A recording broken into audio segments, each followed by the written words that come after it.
qui dit on ne fait pas justice soi-même. Mais deuxièmement, quand quelqu'un te dit quelque chose, est-ce que tu es sûr d'avoir compris ce qu'il a dit? Tu réagis, est-ce que tu es sûr que tu as compris ce que la personne a dit? Hein? Tu n'en es pas sûr.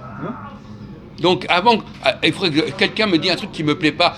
Je veux dire, on dit en français, on va dire, qu'est-ce que vous voulez dire? Qu'est-ce que vous avez voulu dire? Avant de réagir, tu dois t'assurer que la personne, tu as bien compris ce qu'elle a dit. Et par exemple, quelqu'un qui a dit, je ne suis pas d'accord avec vous.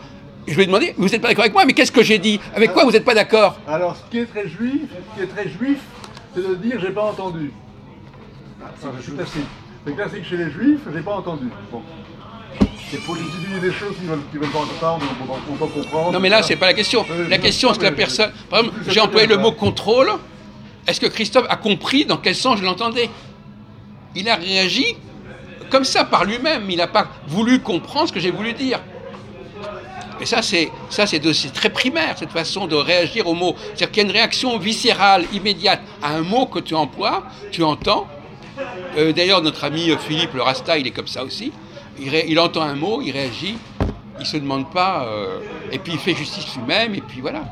Nous, on se dit, mais on reste dans le doute, on se dit, bon, il a peut-être dit ça, mais peut-être que j'ai peut-être pas très bien compris, dans quel contexte il l'a dit, et donc on ne s'excite pas, puisqu'on n'est pas sûr de ce que l'autre a dit.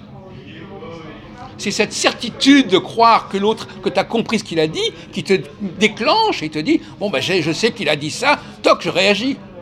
Et en plus, c'est un prétexte. Il y a des gens qui veulent tout simplement, qui sont violents, et qui cherchent le moindre prétexte pour être violent.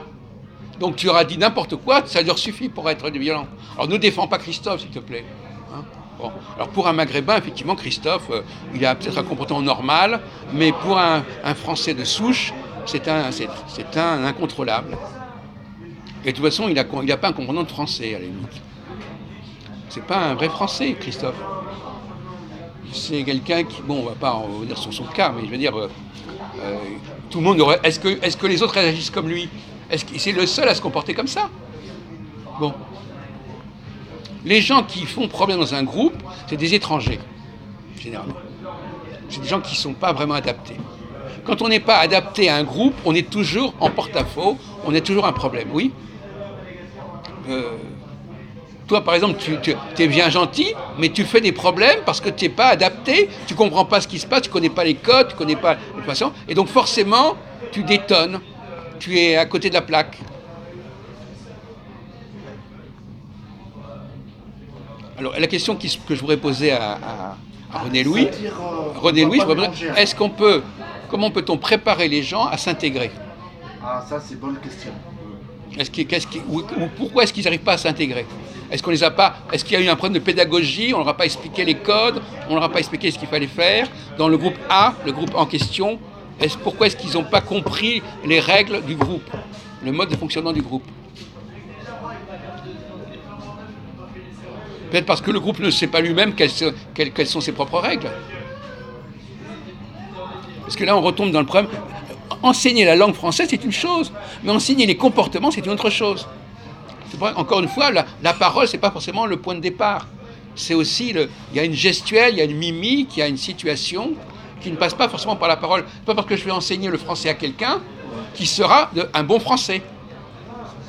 Parce qu'il n'aura peut-être pas compris tous les codes de comportement, le savoir-vivre, etc. Alors, vous pourrez répondre, René Louis? Ben, il y a l'école maternelle pour ça, pour intégrer les gens. Oui. Il y a l'école maternelle. Oui, mais quand ils ne sont pas à l'école maternelle, quand ils sont plus âgés. Alors, l'école maternelle, ils apprennent certaines choses comme ça par le mimétisme, c'est ça un peu. Ah oui. C'est même pas une question d'apprendre. Ils n'apprennent pas, ils observent. On revient à la problème d'observation. J'observe les choses, je fais comme tout le monde. Ah oui. Mais attends, excuse-moi. Je pense que la violence, c'est partout. Hein. Tu sais pourquoi? Même regarde dans la télé. Parfois, il y a des débats, ça part en couille. Hein. Non. C'est vrai ou pas? Mais non, mais ça dépend ce que tu appelles la violence. On parle de violence physique. Ah oui, ça c'est autre chose. Non, mais c'est ça dont on parle, mon vieux. T'as pas encore compris que tout le débat est là-dessus. Violence physique ou pas physique. Okay. Oh là là, quel... Putain.